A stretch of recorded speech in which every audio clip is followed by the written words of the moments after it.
नया video notification के लिए सब्सक्राइब बटन और ಬೆಲ್ ಐಕಾನ್ ದಬಾನ ಹೋಗಿ। ಇನ್ನೂ ನೀವು ನಮ್ಮ ಚಾನಲ್ಗೆ ಸಬ್ಸ್ಕ್ರೈಬ್ ಆಗಿಲ್ಲ ಅಂದರೆ ಕೂಡಲೇ సబ్స్క్రైబ్ ఆగి ಹಾಗೆಯೇ పక్కదಲ್ಲಿರುವ బెల్ బటన్ అನ್ನು ఒత్తిరి। ఇంకా మీరు మా ఛానల్కు సబ్స్క్రైబ్ చేయలేదు అంటే తొందరగా సబ్స్క్రైబ్ చేయండి, అలాగే పక్కనున్న బెల్ బటన్ను నొక్కండి।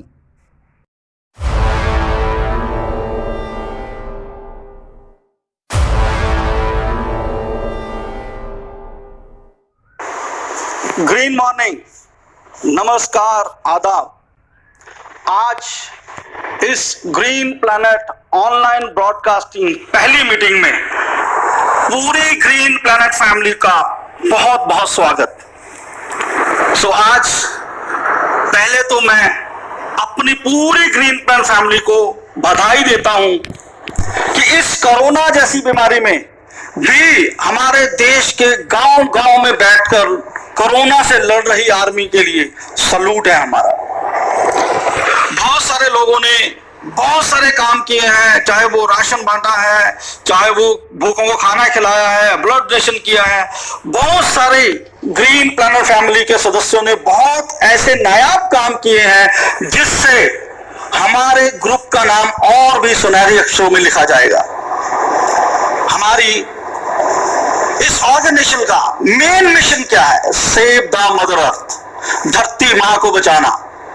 और मैं देख रहा हूं कि हमारे इस धरती मां के मिशन को बचाने का असली काम अभी हमारे इस फैमिली के मेंबर कर रहे हैं।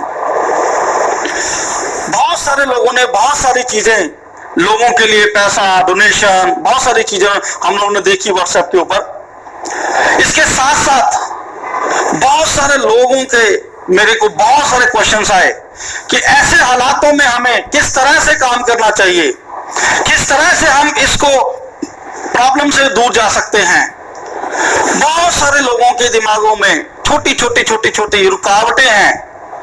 आज मेरा यहाँ पे आपके बीच में आने का मकसद एक ही है, ताकि उन रुकावटों को हम खत्म कर सकें। ये कोरोना में हर बार ऑनलाइन मीटिंग में ही बोल चुका हूं, ये कोरोना परमानेंट प्रॉब्लम नहीं है, that is only temporary problem. थोड़े समय के लिए है ये, उसके बाद ये खत्म हो जाएगा। लेकिन ये जितना समय भी कोरोना रहेगा, आपके सोचने का ढंग, आपके काम करने का ढंग, दुनिया को काम करने के ढंग को बदल के जाएगा। बेसिकली ये दुनिया के परिवर्तन का टाइम है, बदलाव का टाइम है। इस समय पूरी दुनिया बदल रही है। जो चीजें आज से पहले नहीं होती थी वो आज होनी शुरू हो गई। पहले कभी सोचा नहीं था कि इस तरह से ऑनलाइन ट्रेनिंग देंगे, लेकिन आज ये मजबूरी बन चुकी है, आज लोगों की जरूरत बन चुकी है।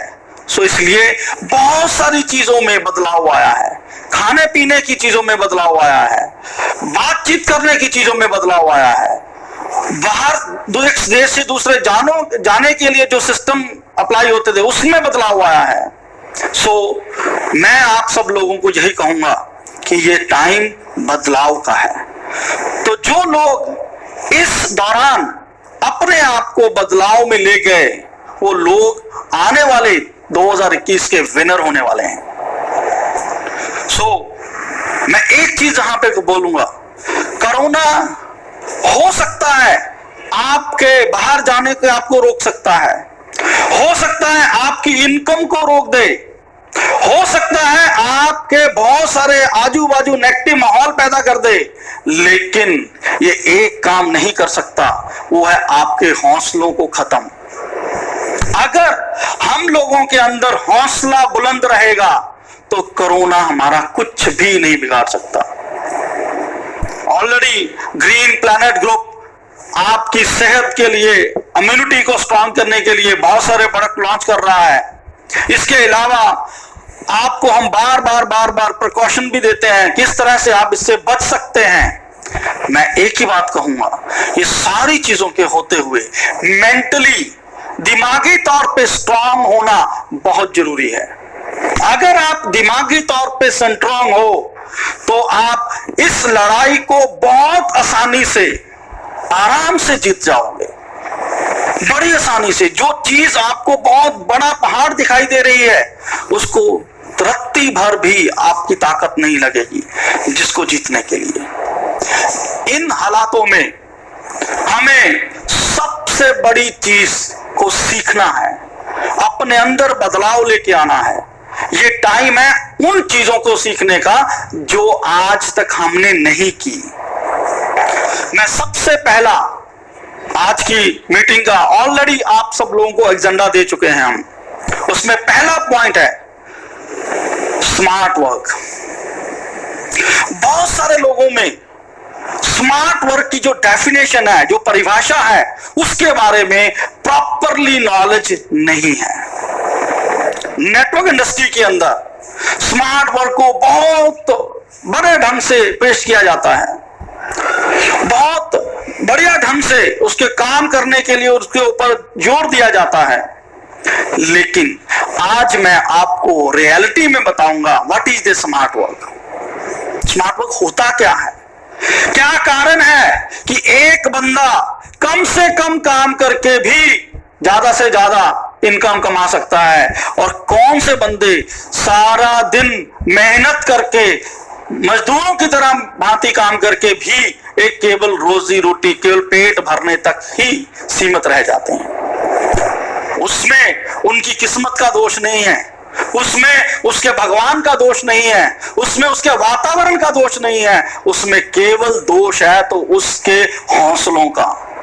वो अपने आप को इस तरह से सोचता है कि मैं ये कर ही नहीं सकता। तो ऐसा कुछ नहीं है। अगर हमारे देश में एक चाय वाला पूरे देश का प्रधानमंत्री बन सकता है, तो मेरे ख्याल से हम सब लोग तो उस चाय वाले से बहुत आगे हैं, तो हम बहुत बड़ा काम कर सकते हैं। तो हमें सबसे पहले स्मार्ट वर्क होता क्या है उसको सीखना बहुत जरूरी है। नॉर्मली हमारी इंडस्ट्री में स्मार्ट वर्क को क्या कहा जाता है कि भाई 2 बंदे लगाए और अपनी टीम बिल्ड की, स्मार्ट वर्क हो गया, दैट्स ऑल। केवल ज्वाइनिंग करने को ही स्मार्ट वर्क बोला जाता है। नहीं, वो स्मार्ट वर्क नहीं है, वो केवल भीड़ इकट्ठी करना है कि हाँ हमने अपने 10, 15, 20, 100 लोगों की टीम बना ली है, वो भीड़ इकट्ठी हो गई है। तो भीड़ में और स्मार्ट वर्क में बहुत फर्क होता है। जब भी कभी दंगे होते हैं तो भीड़ करके जाती है, पता भी नहीं चलता कितनी दुनिया कहां से आई, कहां से वो दंगा करके चलेगी। लेकिन जब बड़े बड़े मैच होते हैं वहां पे लाखों लोग आते हैं, मैच देखने के लिए आते हैं और देख के चले जाते हैं, और बहुत इजी ढंग से आते हैं और इजी ढंग से चले जाते हैं। That is a smart work. So smart work को पहले सोचना और समझना बहुत जरूरी है। स्मार्ट वर्क क्या है? स्मार्ट वर्क है आप अपने जो दिन में काम कर रहे हो उनके घंटों को बढ़ाना। स्मार्ट वर्क का ये मतलब नहीं है कि आपने एक बार काम किया और कहानी खत्म।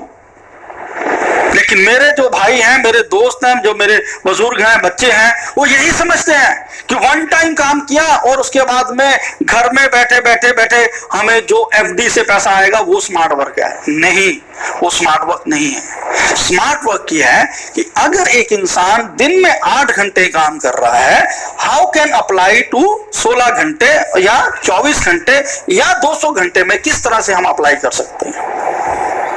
और बहुत सारे लोग इस चीज को बहुत अच्छी तरह से जानते हैं कि मैं 2 लोगों को जोड़ूंगा, वो भी 8-8 घंटा काम करेंगे और आराम से वे 24 घंटे का काम हो सकता है। जोड़ने पे अलग बात है, काम करने पे अलग बात है। सो स्मार्ट वर्क का बेसिक फंडा क्या होता है कि आपने काम तो 8 घंटे ही करना है, लेकिन वो 8 घंटा किस तरह से काम करना है ये बहुत इंपॉर्टेंट है। बहुत सारे लोगों को यह भी नहीं पता कि स्मार्ट वर्क और हार्ड वर्क में क्या अंतर है। स्मार्ट वर्क क्या है और हार्ड वर्क क्या है। दोनों कंडीशनों में हमें 8 से 10 घंटे ही काम करना होता है। स्मार्ट वर्क में भी 8 से 10 घंटे काम करते हैं, हार्ड वर्क में भी हम 8 से 10 घंटे काम करते हैं, पर दोनों में अंतर क्या है। हार्ड वर्क में हम लोग फिजिकली हम ज्यादा काम करते हैं, मेंटली कम करते हैं।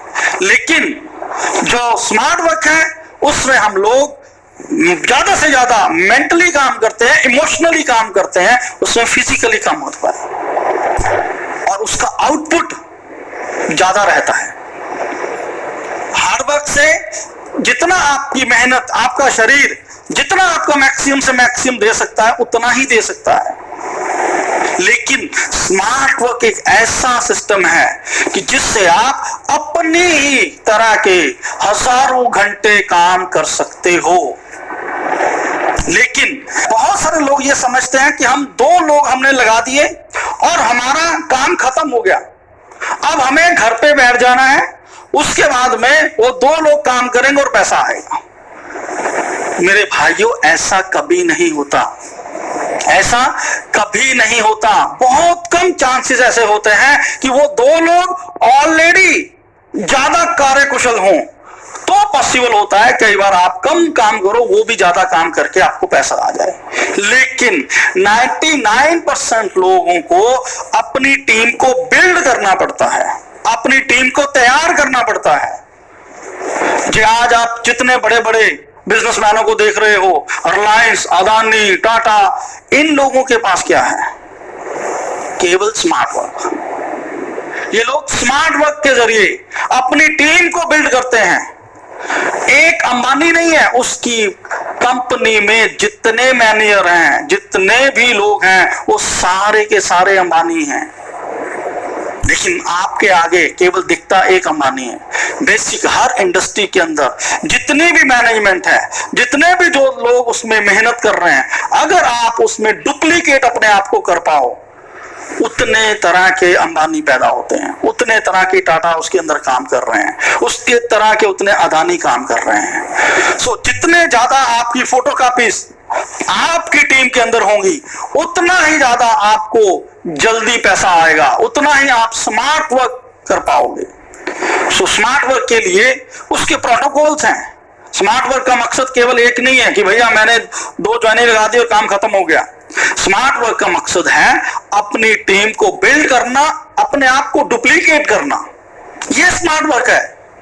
हमें चिंता करनी है लोगों की, उनको बिल्ड करने में, उनको तैयार करना है, उनको डुप्लीकेट करना है।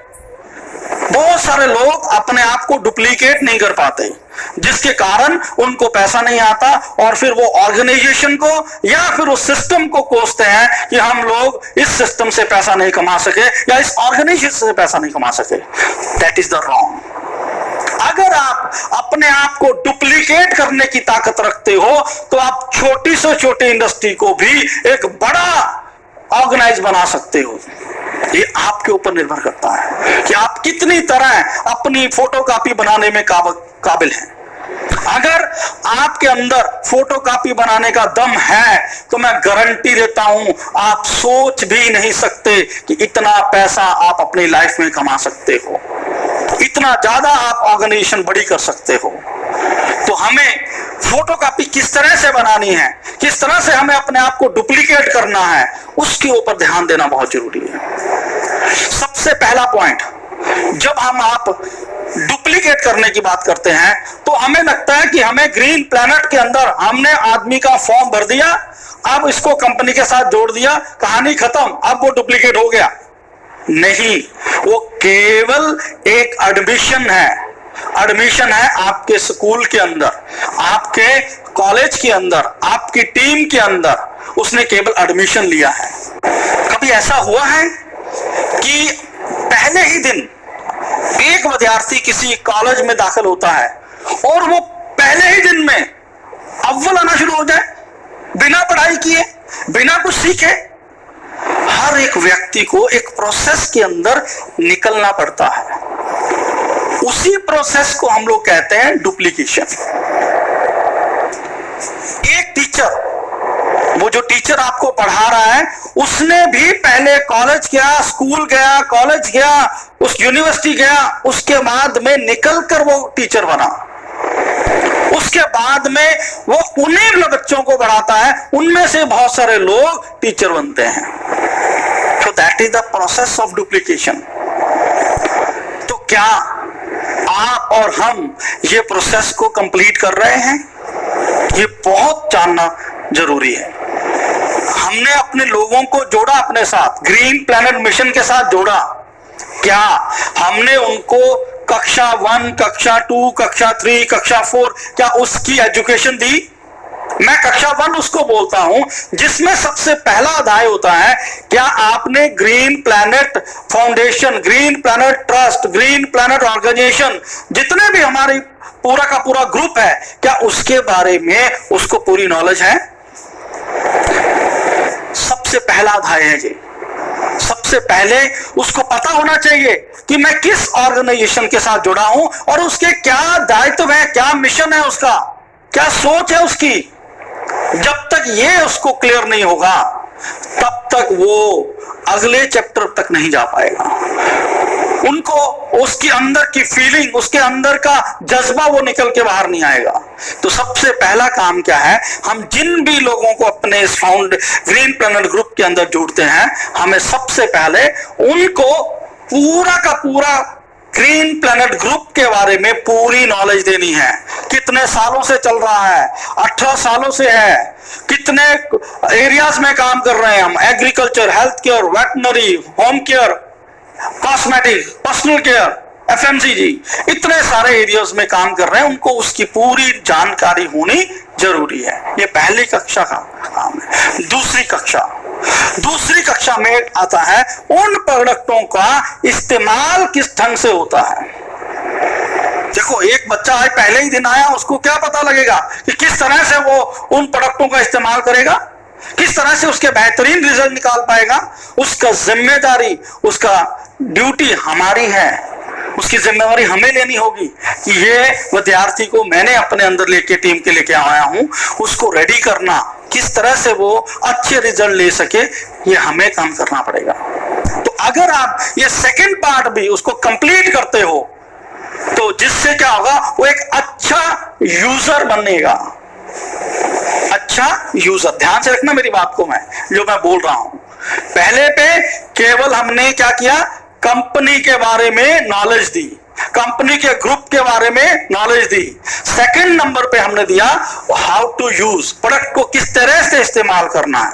ये 2 अध्याय करने के बाद में भी वो आपका पार्टनर नहीं बना, अभी वो आपका केवल यूजर बना, ताकि ज्यादा से ज्यादा वो प्रोडक्टों की नॉलेज होगी, वो इस्तेमाल करेगा और वो एक कंपनी के साथ, एक ऑर्गेनाइजेशन के साथ, आपके साथ में जुड़ के एक कंज्यूमर की भांति चलेगा। बहुत सारे लोग ये दोनों प्रोसेस कर देते हैं और फिर इच्छा रखते हैं कि इस बंदे से मेरे को बहुत ज्यादा इनकम आने वाली है। नहीं, वो बिजनेस नहीं कर रहा, वो व्यापारी नहीं है, वो क्या है, केवल कंज्यूमर है। तो आपने अभी उन 2 क्लासों में, 2 कक्षाओं के अंदर उसको एक कंज्यूमर बनाया है। उस कंज्यूमर बनने से वो आपके साथ सदा के लिए जुड़ जाएगा प्रोडक्ट के इस्तेमाल करने के लिए। लेकिन अगर आप उसको व्यापारी या बिजनेसमैन, एंटरप्रेन्योर बनाना चाहते हो तो उसका अध्याय है तीसरा, थर्ड अध्याय। थर्ड अध्याय में क्या होता है, हमें उसको सिखाना है कि किस तरह से लोगों को कंपनी के ऑर्गेनाइजेशन के बारे में या प्रोडक्ट की जानकारी किस तरह से लोगों को प्रेजेंट करनी है। ये तीसरे अध्याय में आता है। तो जब ये वो तीसरा अध्याय सीख जाएगा, किस तरह से लोगों को प्रेजेंटेशन देनी है, किस तरह से लोगों को प्रोडक्ट का इस्तेमाल का ढंग बताना है, अगर वो सीख जाता है तो तीसरे नंबर पे ये 3 कक्षा लेने के बाद में वो व्यक्ति कंज्यूमर से रिटेलर बनता है। कंज्यूमर से रिटेलर मतलब पहले क्या था, कंज्यूमर था, अब उसने एक और स्टेप आगे आ गया। तो उस स्टेप को हम बोलते हैं, कवर करने के बाद में मैं बोलता हूं दैट इज द रिटेलर। तो आपको थोड़ी सी इनकम आनी शुरू होगी, क्योंकि हो सकता है वो शुरुआत में महीने का 10,000 का सामान बेचे, मे भी 20,000 का सामान बेचे या 50,000 का भी सामान बेचे। डिपेंड करता है उसकी किस तरह की लगन है, किस तरह से आप उसको रेडी करते हो, किस तरह से आप उसको अच्छा रिटेलर बनाते हो, प्रेजेंटेशन उसकी बेस्ट करते हो। सो 3 कक्षा लेने के बाद में, 3 पड़ावों को पार करने के बाद में आप एक केवल अच्छे रिटेलर बनते हो। फिर आपको आपके ग्रुप में देखिए कि आपके ग्रुप के अंदर कंज्यूमर कितने हैं और रिटेलर कितने हैं। ये दोनों होने जरूरी हैं, क्योंकि कंज्यूमर आपको कंसल्टेंसी देगा, आपको धीरे धीरे धीरे धीरे उसी लेवल पे अटकाए रखने के लिए आपको सपोर्ट करेगा। कंज्यूमर का होना बहुत जरूरी है। बहुत सारे लोग बिजनेस के अंदर सबसे बड़ी गलती करते हैं, वो ज्यादा रिटेलर के पीछे भागना शुरू कर देते हैं और इसके बदले में अपने कंज्यूमर को छोड़ देते हैं। और मैं आपको एक बात बताऊं, अगर आप लगातार कंज्यूमर की गिनती बढ़ाते रहोगे तो आपको हमेशा नई चीजें सीखने को मिलेंगी, क्योंकि ये हमारा डिजिटल दुनिया आ चुकी है हमारे पास। हर फार्मर के पास, हर कस्टमर के पास नई नई नई नई बातें हैं, नए नए क्वेश्चंस हैं। तो जैसे ही आप नए नए कस्टमर्स को मिलोगे, वो कुछ क्वेश्चंस पूछेंगे और आपकी नॉलेज में इजाफा होगा, आप भी खुद सीख रहे हो। तो इसलिए ये नंबर 1 जो अध्याय है बहुत जरूरी है, क्योंकि इन लोगों को ज्यादा से ज्यादा कस्टमर्स को हमें अपने साथ जोड़ना है ताकि हम अपग्रेड कर सकें अपने आप को। दूसरे नंबर पे मैंने क्या कहा कि तीसरे अध्याय को पार करने से क्या होगा, आपको एक रिटेलर मिल जाएगा, जिससे क्या होगा, आपको एक इनकम बननी शुरू हो जाएगी। आप अपनी टीम में देखो कितने आपके पास कंज्यूमर है, कितने आपके पास रिटेलर हैं। ये दोनों का होना बहुत जरूरी है। ये एक छोटी टीम का एक तैयारी हो गई, एक छोटी टीम बन गई, जिससे आप एक अपनी जिंदगी के छोटे सपनों को पूरा कर सकते हैं। सो इन 3 अध्याय करने के बाद में हम लोग क्या देख पाते हैं कि हमारी टीम में कितने कस्टमर हैं और कितने हमारे पास रिटेलर हैं। तो इससे हम एक छोटी टीम को तैयार कर सकते हैं, आप अपने छोटे सपनों को पूरा कर सकते हो अपनी लाइफ में। लेकिन अगर आपका बड़ा सोच है, बड़ा आप करना चाहते हो, तो हमें क्या करना होगा, अपनी टीम को बड़ा करना होगा। इससे ऊपर भी एक स्टेप है, उसके ऊपर जाना होगा, उसमें हम बोलते हैं लीडरशिप। हमें अपनी टीम में से कुछ लोगों को अगले स्टेप पे लेके जाना होगा, उन रिटेलरों में से ही कुछ लोगों को निकालना होगा। जो लोग अपने नीचे कुछ रिटेलर्स पैदा करें, उनको हैंडल कैसे किया जाता है ये सिखाना होगा उनको। तो जैसे ही आप एक हैंडल करना सीख जाते हो, किस तरह से अपनी टीम को हैंडल करना है, वो एक अध्याय होता है 4था। मैंने आज के टॉपिक में लिखा है, what is the hard work and what is the management. Management क्या है और स्मार्ट वर्क क्या है, दोनों में डिफरेंस है। मैनेजमेंट एक अलग अध्याय है। हमें लगता है कि हमने लोगों को इंफॉर्मेशन दे दी, लोगों को कोई गाइड कर दिया, ये मैनेजमेंट है। नहीं, ये इंफॉर्मेशन है। ये आप केवल कार्य कर रहे हो, मैनेज नहीं कर रहे हो। मैनेज का मतलब है आपने अपनी टीम के अंदर देखना है, उस टीम के अंदर कितने लोगों को कौन सी ट्रेनिंग की जरूरत है, कितने लोगों को कंज्यूमर के अकॉर्डिंग के लिए तैयार है, कितने लोगों को एक बड़े लीडरशिप के अंदर जो ट्रेनिंग कर सकें, जो लोगों को ट्रेन कर सकें, उन ट्रेनर्स की जरूरत होगी आपको। और जैसे ही आप अपनी टीम को ट्रेन कर रहे हो, आपके नीचे ट्रेनर पैदा होने शुरू हो जाते हैं। तो दैट इज आप 4th पार्ट क्रॉस कर जाते हो। तो जैसे ही 4th पार्ट आप क्रॉस करते हो, देन मैं कहूंगा आप रॉयल्टी के हकदार बन जाते हो। तो जैसे ही आपने एक ट्रेनर को पैदा किया, देखो एक पहले नंबर पे आपने कस्टमर को पैदा किया, वो आपका किचन कभी भी बंद नहीं होने देगा। अगर आपके पास कस्टमर है, अकेला कस्टमर है, वो कभी भी आपकी किचन के खर्चों को बंद नहीं होने देगा। लेकिन जैसे ही आपने रिटेलर को पैदा किया, तो आपके घर के जो नॉर्मली खर्चे हैं उनको करना इजी हो जाएगा। लेकिन जैसे ही आपने तीसरा काम, आपने ट्रेनर्स पैदा करने शुरू कर दिए, आपने लीडर्स पैदा करने शुरू कर दिए, तो फिर आप दुनिया की हर ऊंचाई को हासिल कर सकते हैं।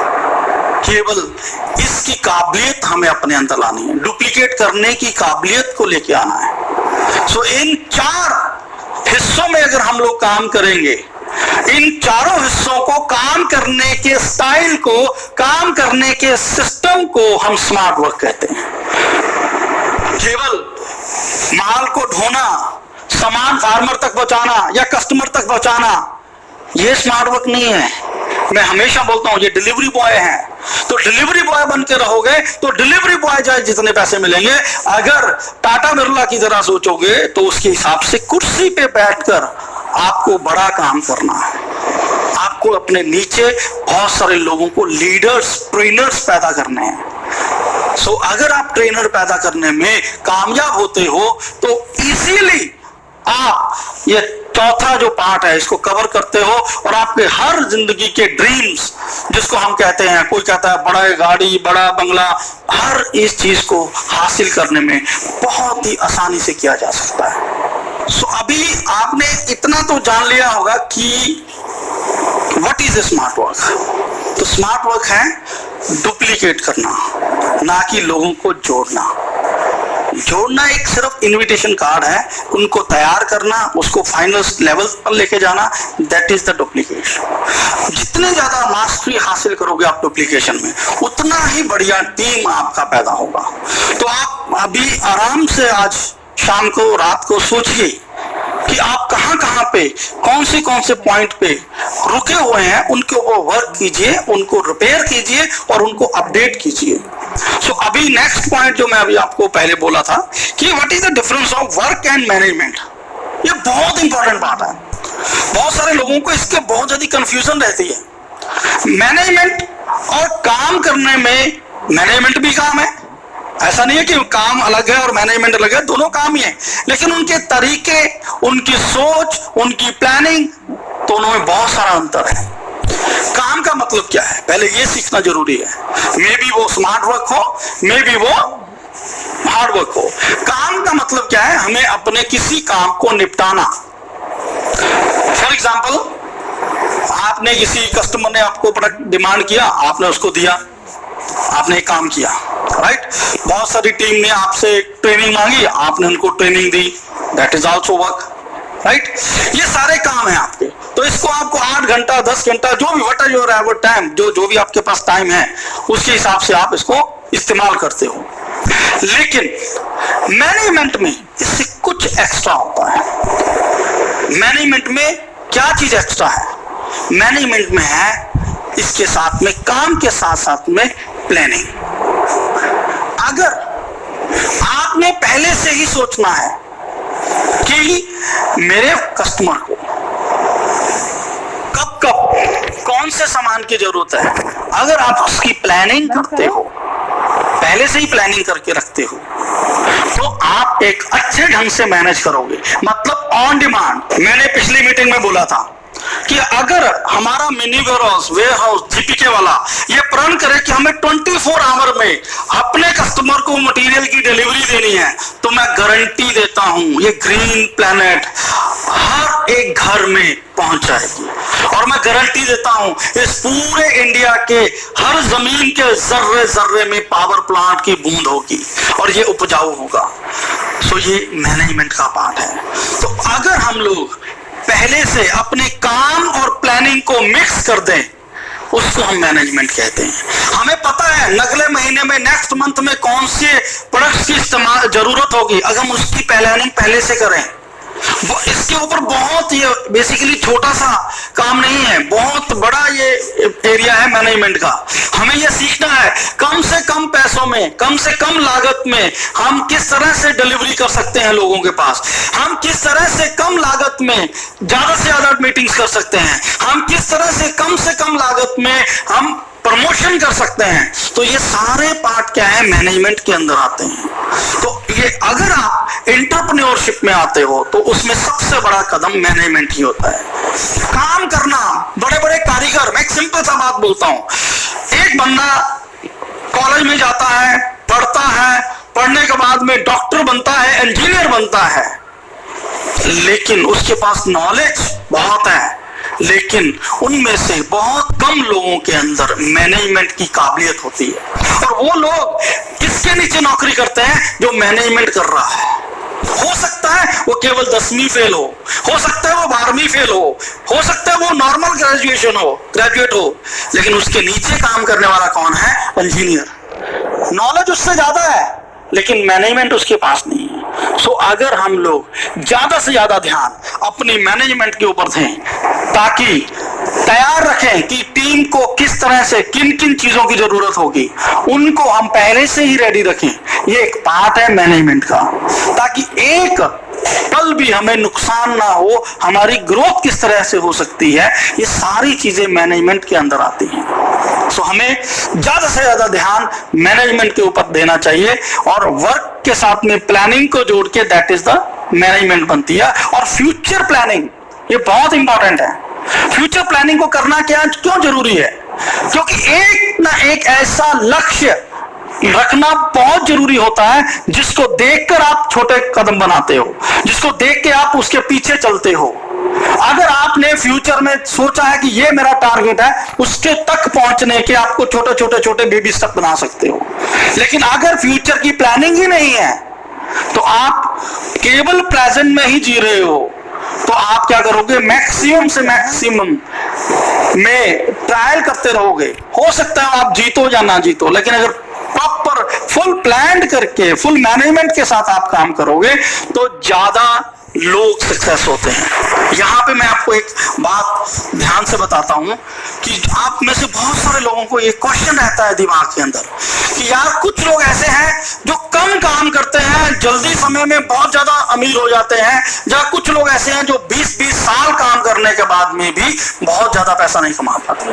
फर्क दोनों में यही है कि वो जो 20 साल तक वो काम कर रहा था, वो बंदा हार्डवर्क कर रहा था, वो काम कर रहा था। लेकिन जिसने 2 साल या 5 साल में काम किया, उसने मैनेजमेंट के साथ काम किया, प्लानिंग के साथ काम किया। That is the difference. तो आज हमें अपने आप में सोचना है, हमें अपने आप में सोचना है, अपनी टीम के बारे में सोचना है कि किस चीज की कमी है मेरी टीम के अंदर। क्या प्लानिंग की कमी है, क्या मैनेजमेंट की कमी है, क्या ट्रेनिंग की कमी है, या रिटेलर्स की कमी है?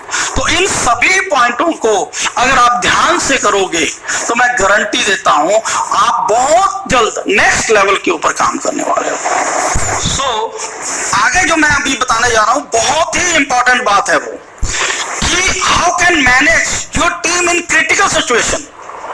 जो कि आज हम कैसे बात कर रहे हैं कोविड-19 के बारे में, आज के इन हालातों में आप अपनी टीम को मैनेज कैसे कर सकते हो, उनको किस तरह से आप क्रिटिकल सिचुएशन में उभार कर आगे लेके आ सकते हो। तो यहां पे एक बात जहन में रखिए, आपकी टीम आपकी फोटोकॉपी है, ये गारंटी रखिए। अगर आप पॉजिटिव हो तो आपकी टीम पॉजिटिव है, अगर आप नेगेटिव हो तो आपकी टीम नेगेटिव है। तो बहुत सारे लोग ये बहुत बड़ी गलती करते हैं कि वो लोग अपनी टीम को नीचे नेगेटिव पास करना शुरू कर देते हैं, और जिसके कारण धीरे धीरे धीरे उनकी टीम धीरे धीरे नेगेटिव होनी शुरू हो जाती है। तो वो कहते हैं सर हम बहुत मेहनत कर रहे हैं लेकिन टीम नेगेटिव है। मैं कहता हूं टीम नेगेटिव नहीं होती, अगर आप नेगेटिव हैं तो ऑटोमेटिक टीम नेगेटिव होती है, क्योंकि वो आपकी फोटोकॉपी है, वो आपका डुप्लीकेट है। तो अगर आप पॉजिटिव रहते हो, अगर आप पॉजिटिव बातें करते हो अपनी टीम के साथ, अगर आप उनके अंदर पॉजिटिव भरते हो, तो गारंटी देता हूं कि वो कभी भी जिंदगी में नेगेटिव नहीं होंगे, और कभी भी उनमें उत्साह जो उनका जज्बा है कभी कम नहीं होगा, कभी उसके अंदर हौसले कम नहीं होंगे। तो जब भी ध्यान से बोलिए कि आप किससे बात कर रहे हैं। अगर आपने अपनी टीम से बात करनी है, पॉजिटिव भेजना पॉजिटिव है, लेना नेगेटिव है। आपको एक स्पंज का काम करना होगा, आपको अपनी टीम से नेगेटिव चीजों को लेना है, उसके बदले में क्या देना है? पॉजिटिव चीजें देनी है। अगर आप ये काम करते हो, उनसे नेगेटिव निकालकर पॉजिटिव डालना शुरू कर देते हो, तो वो कितनी बड़ी से बड़ी क्रिटिकल सिचुएशन में भी पॉजिटिव रहेंगे। उन पॉजिटिव हालातों में उनके हौसले बुलंद रहेंगे, उन पॉजिटिव हालातों में उनके अंदर जो ड्रीम है वो कभी खत्म नहीं होगा, और अगर वो उसके अंदर ड्रीम है तो 100% आपके साथ कंधे से कंधा मिला के काम करेगा। तो अगर आपको अपनी टीम को इन क्रिटिकल सिचुएशन में जिंदा रखना है तो ये ध्यान रखिए, आपकी लैंग्वेज बहुत इंपॉर्टेंट है। आप अपनी टीम के साथ, अपनी डाउनलाइन के साथ, अपने नीचे काम करने वाले पार्टनर्स के साथ किस तरह का कन्वर्सेशन कर रहे हैं, किस तरह की लैंग्वेज का इस्तेमाल कर रहे हैं, उसके ऊपर निर्भर करता है कि वो टीम क्रिटिकल सिचुएशन में जिंदा रहेगी या मरेगी। तो अगर आप अपनी टीम को इन हालातों में क्रिटिकल सिचुएशन में जिंदा रखना चाहते हो तो आपको ज्यादा से ज्यादा पॉजिटिवनेस देनी होगी, उनको ज्यादा से ज्यादा उनको हौसला देना होगा, उनको सॉल्यूशंस देने होंगे, आपको सॉल्यूशन मेकर बनना होगा। हो सकता है आपके पास सॉल्यूशन ना हो, आप अपने सीनियर से, कंपनी के मैनेजमेंट से पता कर सकते हो कि इसका सॉल्यूशन क्या है। देखिए, अगर दुनिया भर में प्रॉब्लम है तो प्रॉब्लम के साथ साथ सॉल्यूशन भी है। ये एक ही सिक्के के दो पहलू हैं। अगर एक तरफ प्रॉब्लम है तो दूसरी तरफ सॉल्यूशन है। दुनिया में ऐसा कुछ नहीं हुआ आज तक कि जिसका प्रॉब्लम तो आई लेकिन सॉल्यूशन नहीं आया। तो इसलिए हर चीज का सॉल्यूशन है। तो हम जब भी किसी प्रॉब्लम को डील करते हैं तो हमें लगता है कि इसका सॉल्यूशन ही नहीं कभी है। ऐसा कभी नहीं। आप डिपेंड करता है कि आप किस तरफ खड़े हो। आप प्रॉब्लम की तरफ खड़े हो तो आपको 100% उसका सॉल्यूशन नहीं दिखाई देगा, क्योंकि आपको उसके सामने आपके क्या है, प्रॉब्लम खड़ी है। लेकिन जैसे ही आप उसके पीछे की तरफ जाते हो तो आपको दूसरी तरफ का हिस्सा दिखाई देता है, दैट इज सॉल्यूशन। तो अगर आप सॉल्यूशन की तरफ देखोगे तो आपको प्रॉब्लम नहीं दिखाई देगी, आपको उसको किस तरह से सॉल्यूशन किया जा सकता है वो चीजें दिखाई देने की। तो इसलिए आप अपनी टीम में कहीं पे भी कोई प्रॉब्लम आती है तो उसको किस तरह से देखना है ये बहुत बड़ा मैटर करता है। आप पॉजिटिवनेस की चश्मों से देखोगे तो आप सॉल्यूशन के चश्मों की तरफ से देखोगे तो आपको हर चीज का एक सॉल्यूशन मिलेगा। तो अगर आप उस टीम को टाइम टू टाइम सॉल्यूशन देते रहोगे, पॉजिटिवनेस देते रहोगे, तो मैं गारंटी देता हूं दुनिया के वर्स्ट कंडीशन में आप चले जाओ, आपकी टीम के हौसले कभी भी खत्म नहीं होंगे। आपके टीम के हौसले बुलंद रहेंगे। तो डिपेंड करता है आपके हौसले के ऊपर, डिपेंड करता है आपकी लैंग्वेज के ऊपर, डिपेंड करता है आपके सॉल्यूशंस के ऊपर, आप किस तरह से डील करते हो, किस तरह से मैनेज करते हो अपनी टीम को। इन चीजों के ऊपर निर्भर करता है कि आपकी टीम के क्रिटिकल सिचुएशन में जिंदा रहेगी या नहीं रहेगी। इन बातों को बहुत ध्यान रखिए। तो ऐसे हालातों में, जैसे पूरा वर्ल्ड अभी कोरोना में फंसा हुआ है, तो अगर आप अपनी टीम के हौसलों को बुलंद रखने में कामयाब हो जाते हो, उनके अंदर के ड्रीम को जगा कर रखते हो, उनके अंदर के कार्य करने की शक्ति को जिंदा रखते हो, तो समझ लो आपकी टीम इन बुरे हालातों में भी एक बड़ी बलशाली सेना के रूप में खड़ी होगी। तो अगर वो सेना बलशाली है तो कितना भी बड़ा दुश्मन क्यों ना हो, हम उसको हरा सकते हैं। इन क्रिटिकल कंडीशन के अंदर हमें अपनी लैंग्वेज, हमें अपने पॉजिटिवनेस, सॉल्यूशन मेकिंग के ऊपर काम करना होगा। तो मैं गारंटी देता हूं आपकी टीम कहीं नहीं जाने वाली, आपकी टीम आपके साथ है। तो केवल टीम तभी टूटती है जब उनका ट्रस्ट टूटता है कि हमारा सीनियर हमें शायद अपनी अम्ब्रेला के नीचे नहीं रखा होगा। एक ध्यान रखिए, यहां पे मैं एक शब्द बोलना चाहता हूं। ऐसे बुरे हालातों के अंदर, जैसे आप एक बारिश के समय एक छाता खोलते हो ना अपने बच्चों के लिए, तो उस छाते के नीचे जब आपके बच्चे आ जाते हैं, बारिश से भीगने से बच जाते हैं। इसी तरह आपको इस बुरे हालातों में ये पॉजिटिवनेस का छाता खोलना होगा। जैसे आप पॉजिटिवनेस का छाता खोलोगे, आपकी पूरी टीम उस छाते के नीचे आ जाएगी, उस छाते से नेगेटिवनेस से बच जाएंगे और वो उस बुरे हालातों से बच जाएंगे और आपके ट्रस्ट करेंगे, आपको सपोर्ट करेंगे। अभी टाइम है छाता खोलने का। तो प्लीज हर बंदा, ग्रीन प्लैनेट का हर सदस्य इस मौके पे पॉजिटिवनेस का छाता खोले, अपने हौसलों का छाता खोले, तो मैं गारंटी देता हूं कि हर टीम जिंदा रहेगी। इस ऐसी सिचुएशन में हमें अपनी टीम के साथ काम करना है। बहुत सारे लोगों का मेरे को फोन आते हैं कि सर हमें अपनी टीम के साथ कैसे काम करना है। तो यहाँ पे बहुत ध्यान के आपने काम करना है। आपकी टीम एक जैसी कभी नहीं होगी। जैसे आपके घर में आपका भाई बहन, माँ बाप, सब लोगों का कैरेक्टर अलग अलग होता है ना। किसी को गुस्सा जल्दी आता है, किसी को हंसना बहुत आसान रहता है, कोई रोता रहता है। तो आप देखोगे अपने घर में भी अगर 5 सदस्य हैं तो पांचों के अलग अलग कैरेक्टर होंगे। तो मेरे भाई, अगर आपकी टीम के अंदर 100 लोग हैं तो 100 के 100 कैरेक्टर आने वाले हैं। तो हमें उनको मैनेज करना है, हमें उनको क्रिटिसाइज नहीं करना। बहुत सारे लोग अपनी टीम को क्रिटिसाइज करते हैं, अरे तू ऐसा गलत है, तेरे को करना नहीं आता, तू गलत बोलता है, तेरे को गुस्सा ज्यादा आता है, तेरे को प्लानिंग करनी नहीं आती। नहीं, अगर उसको प्लानिंग नहीं करनी आती तो उसकी ड्यूटी हमारी है, हमें उसको प्लानिंग सिखानी है। लेकिन उसको बिना बोले ये कि तेरे को नहीं आती, उसको बोलिए कि अरे यार तू तो बहुत बढ़िया कर रहा है, अगर हम इसको और ज्यादा बढ़िया करेंगे तो थोड़ा और प्लानिंग करना पड़ेगा, अगर तू इतना तक कर सकता है, इससे ज्यादा भी कर सकता है, मेरे को दिख रहा है, लेकिन उसके लिए हमें थोड़ी और प्लानिंग की जरूरत होगी। बहुत सारे लोग गुस्सा करते हैं आपकी टीम के अंदर, उसको प्यार से समझाना होगा कि भाई ये तेरा गुस्सा जो है बहुत जबरदस्त है, क्योंकि कई बार गुस्से से काम होते हैं, लेकिन हमें अपनी टीम को लेकर चलना है तो अपने गुस्से को कंट्रोल करके हमें अपनी मोहब्बत से, प्यार से काम करना है। तो इस तरह एक एक करैक्टर के साथ आपको 1 बाय 1 काम करना होगा, उसकी क्वालिटीज को लेके काम करना होगा, क्योंकि हर बंदे के अंदर कोई ना कोई भगवान ने क्वालिटी दी है, उस क्वालिटी को उभारना होगा। आप जौहरी हो, अगर आप जौहरी का काम करोगे, उसके अंदर की क्वालिटी को उभारोगे, तो आप देखना आपकी टीम के अंदर बेस्ट से बेस्ट क्वालिटी रेडी होगी। ध्यान देखिए, अगर क्रिकेट का मैच देखते हो तो आपको पता होगा एक विकेट कीपर होता है, एक बैट्समैन होता है, एक फील्डर होता है और एक बॉलर होता है। क्या बहुत कम बार ऐसा होता है कि चारों तरह की पूरी की पूरी प्लानिंग एक ही बंदे में आ जाए, या पूरी बढ़िया ढंग से वो एक ही बंदा खेले? नहीं, अगर कोई अच्छा विकेट कीपर है वो कई बार अच्छा बैट्समैन नहीं होता, अच्छा बॉलर नहीं होता, अच्छा फील्डर नहीं होता, लेकिन वो बढ़िया विकेट कीपर होता है। लेकिन कई बार देखते हो जो बहुत बढ़िया फील्डर होता है वो कई बार अच्छा बैट्समैन नहीं हो पाता, और कई बार किया बहुत बार ऐसा देखने को मिला है कि जो ज्यादा बढ़िया बॉलर होते हैं वो अच्छे बैट्समैन नहीं हो पाते। तो हमें एक टीम का निर्माण करना है, उस टीम के अंदर अच्छा विकेट कीपर भी चाहिए, अच्छा बैट्समैन भी चाहिए, अच्छा फील्डर भी चाहिए और अच्छा बॉलर भी चाहिए। तो हमें सब तरह के लोगों की जरूरत है।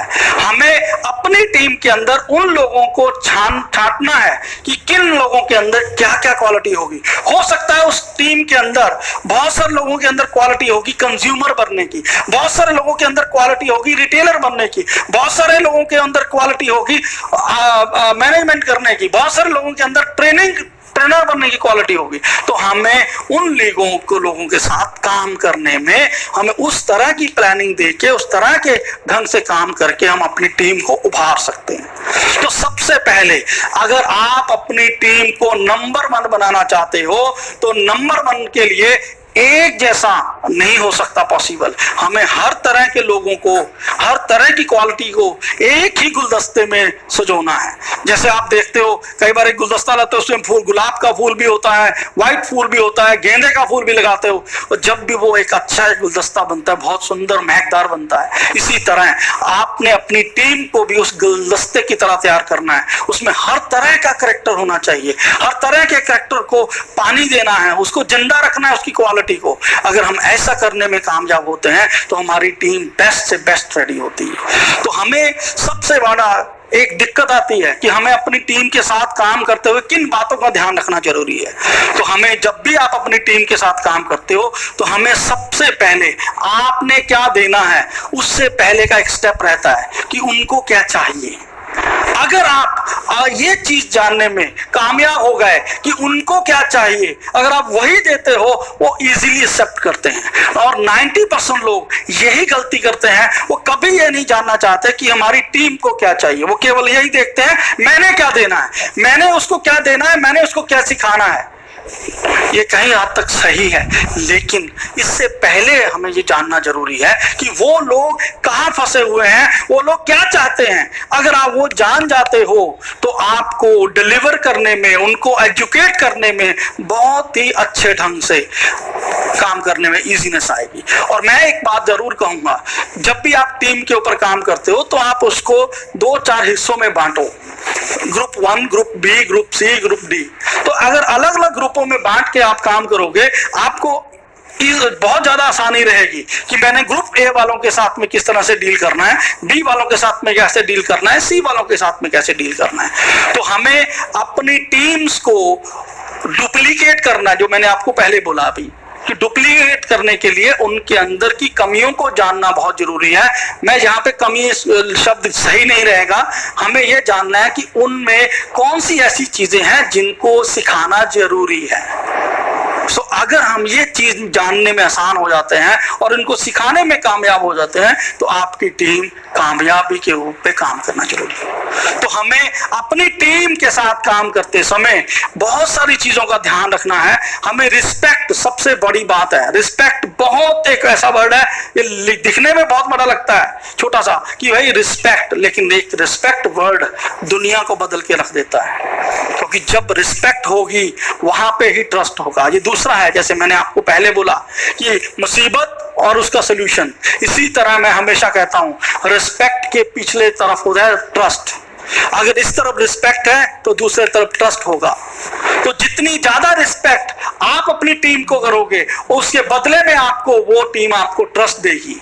तो अगर हम ज्यादा से ज्यादा अपने लोगों को रिस्पेक्ट देंगे, उनके जो दिल की भावनाओं को ठेस ना पहुंचाएंगे, तो वो उतना ही ट्रस्ट आपके ऊपर करेंगे।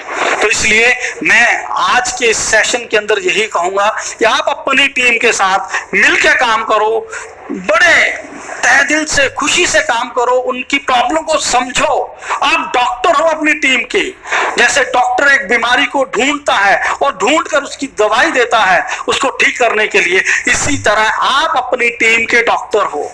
आपको ढूंढना है कि मेरी टीम के अंदर कौन सी बीमारी है, उस ढूंढकर उसको उसकी दवा देनी है, तभी असली डॉक्टर बन पाओगे। और बढ़िया डॉक्टर तभी बनोगे जब आपकी टीम स्वस्थ होगी और अच्छी होगी। सो इन्हीं शब्दों से मैं कहूंगा कि आज के इस सेशन में हम लोगों ने ये चारों पांचों पॉइंट जो अभी किए हैं, ये बहुत महत्वपूर्ण है हमारी जिंदगी के लिए, महत्वपूर्ण है हमारे ग्रीन प्लेनेट परिवार को और बड़ा करने के लिए। इसी तरह आने वाले समय में मैं अलग अलग टॉपिक के ऊपर ऐसे ही वीडियोस मैं बनाता रहूंगा, जिसके कारण हम जहां पे भी अटके हुए हैं उसको हम पूरा कर सकते हैं। आप लोगों को लगता है कि कहीं पे आपको कोई टॉपिक पे आप अटके हुए हो तो आप मेरे को बोल सकते हो, मैं उसके ऊपर आपको एक वीडियो बना के भेज सकता हूं। सो अभी ग्रीन प्लेनेट परिवार की तरफ से यही कहूंगा, ग्रीन प्लेनेट फैमिली बहुत तेजी से काम कर रही है, नए धड़ाधड़ नए प्रोडक्टों को लॉन्च कर रही है। सो एक ट्रस्ट कायम कीजिए, हमें जुड़े रहना है, चाहे वो कोरोना आ जाए चाहे कुछ भी हो, हमें अपने हौसलों को बुलंद रखना है। अगर हम अपने हौसलों को बुलंद रखते हैं, ये कोरोना आपकी जिंदगी को एक रत्ती भर भी हिला नहीं सकता, क्योंकि अगर आपका हौसला बड़ा है कोरोना से तो कोरोना आपको हाथ भी नहीं लगा पाएगा। सो दूसरे शब्दों में मैं ये कहूंगा कि मैं अपनी फैमिली को, जो ग्रीन प्लान पूरी फैमिली है पूरे देश में, ये पूरी फैमिली को मैं हाथ जोड़ के रिक्वेस्ट करता हूं कि आपने अपनी सेफ्टी का पूरा ध्यान रखना है। जब भी आप घरों से बाहर जाओगे अपना मास्क पहन के जाइए, सैनिटाइजर जेब में रखिए, दूरियां बनाए रखें, क्योंकि हमें बाहर तो निकलना ही है, जरूरी है, काम के लिए निकलना पड़ेगा, लेकिन हमें अपने बच्चों और बुजुर्गों का ध्यान रखना है। मेरे को पता है जो हमारी ग्रीन प्लांट की आर्मी है उसको कुछ नहीं होने वाला, लेकिन हमारे घर में बुजुर्ग भी हैं, बच्चे भी, हमें उनका ध्यान रखना है। तो अगर आप अपने प्रोटेक्शन के साथ रहोगे तो आप 95% अपने आप को सुरक्षित रख सकते हो। यहाँ पे कोरोना से मैं अगर कहता हूं अगर जंग लड़नी है तो हमें बड़े बड़े चीजों से जंग करनी है। हम कोरोना से नहीं मरेंगे, हमें मरना है तो एक मिशन को साकार करके मरना है, ताकि दुनिया बोले कि भाई ग्रीन प्लेनेट फाउंडेशन में, ग्रीन प्लेनेट फैमिली ने, ग्रीन प्लेनेट ऑर्गेनाइजेशन ने ऐसा काम कर दिया कि दुनिया के जर्रे जर्रे को ऑर्गेनिक बना दिया। तो इसलिए हमें मरना है तो बड़ा काम करके मरना है। तो इसलिए कोरोना से हमें ध्यान रखिए ताकि हमें कोई भी क्षति ना हो, हमारी फैमिली को कोई प्रॉब्लम ना आए। आप सब लोग हमारी फैमिली हो, यहां तक ग्रीन प्लांट को बचाने में आपका एक रक्ती जो खून इसमें बहा है, उसके कारण हम लोग यहाँ पे पहुंचे हैं। सो मेरा एक आप लोगों से हाथ जोड़ के विनती है कि आप सब लोग इन चीजों का पूरा ध्यान रखें, क्योंकि ग्रीन प्लेनेट फैमिली को, ग्रीन प्लेनेट ऑर्गेनाइजेशन को आपकी बहुत ज्यादा जरूरत है, बहुत ज्यादा जरूरत है।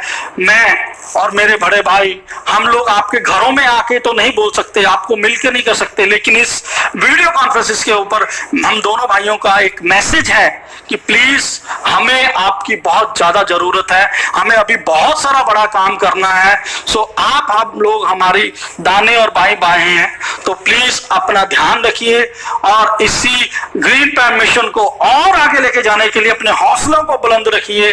चिंता मत कीजिए, ये कोरोना जो टेम्परेरी प्रॉब्लम आई है इसका खात्मा बहुत जल्द हो जाएगा। उसके बाद फिर जिंदगी वैसे ही चलने वाली है, फिर चिड़िया चहचहाएगी, फिर ऐसे ही जिंदगी के ड्रीम्स पैदा होंगे। चिंता मत करो, ये ग्रीन प्लैनेट ऑर्गेनाइजेशन आपके साथ है, हर पल आपके साथ है। आपके हौसले बुलंद होने चाहिए। तो बस हम इस मिशन को जर्रे जर्रे में, पत्ते पत्ते में लेके आएंगे। सो इन्हीं शब्दों में आप सब लोगों का मैं धन्यवाद करता हूं। सो बस यही आशा रखता हूं कि आप सब लोग घरों में सेफ रहें और ध्यान रखें अपना। Green morning.